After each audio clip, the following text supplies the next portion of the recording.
धन्यवाद. गावातल्या बायका आल्या होत्या आमच्या घरी. त्यांनीच सगळी कल्पना दिली आम्हाला. मग तर मुद्दा तुमच्या लक्षात आला असेलच. हे बघा सावली मॅडम, मागच्या वेळी तुम्ही सांगितलं म्हणून मी सर्व बायकांना समजून सांगितलं. पण आता त्या एका बाईला भूत लागलं, त्याच्यामुळे आता जंगलाकडे कोणीच जायला तयार नाही. तुमच्याकडे आता हरिनाम सप्ताह आहे ना? हो. तुम्हाला यायचं सगळ्यांना? नाही, आम्ही येणारच आहोत. पण माझा प्रश्न जरा वेगळा होता. आपल्या सगळ्यांचीच देवावर खूप श्रद्धा असते, म्हणूनच आपण आता हरिनाम सप्ताह करतोय. मला सांगा, देव कुठे असतो?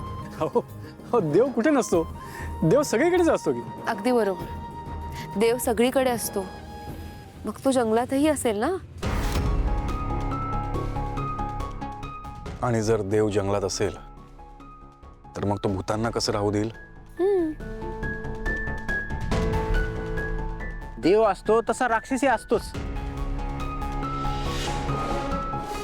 मग भूतही असणारच. मग तुमची श्रद्धा कोणावर आहे, देवावर की भूतावर? ज्याची देवावर खरी श्रद्धा असेल तो भूताला कसा घाबरेल? नुसतं बोलणं सोपं आहे. इथं आम्ही राहतो, तुम्ही शहरातून येऊन आम्हाला ज्ञान शिकवू नका. हिम्मत असेल तर जंगलात जा. अरे अहो, थांबा थांबा, जरा गैरसमज करून घेऊ नका तुम्ही. तिचं बोलणं तरी ऐकून घ्या आधी. भूत वगैरे असं काही नसतं हो. मग तेच म्हणतोय मी, भूत वगैरे नसतं ना, मग जा जंगलात.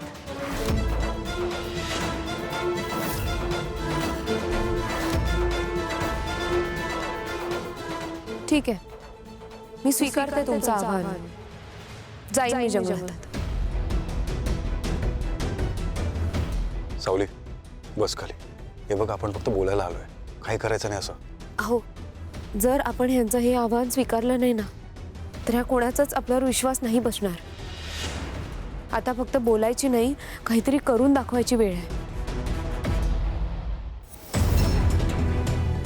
हे बघा सावली मॅडम, हा आमच्या गावचा प्रश्न आहे. तुम्ही हात पडू नका आणि तुम्ही जंगलाकडे जाऊ नका. नाही, नको. ऐका ऐका ऐका, हे बघा, मला मान्य आहे तुम्हा सगळ्यांना माझी खूप काळजी वाटते, म्हणून तुम्ही मला जंगलात नाही जाऊ देता. पण मग आपण एक काम करूयात, तुम्ही सगळेच चला माझ्यासोबत. नाही म्हणजे बघायला हवं ना ते भूत कसं दिसतं, सगळ्या गोष्टींचा सोक्षमोक्ष लावायला हवा. चला माझ्यासोबत.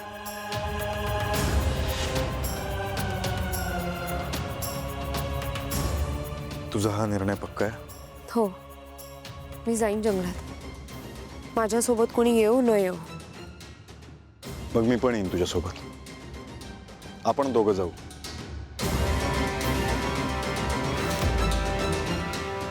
चल निघू.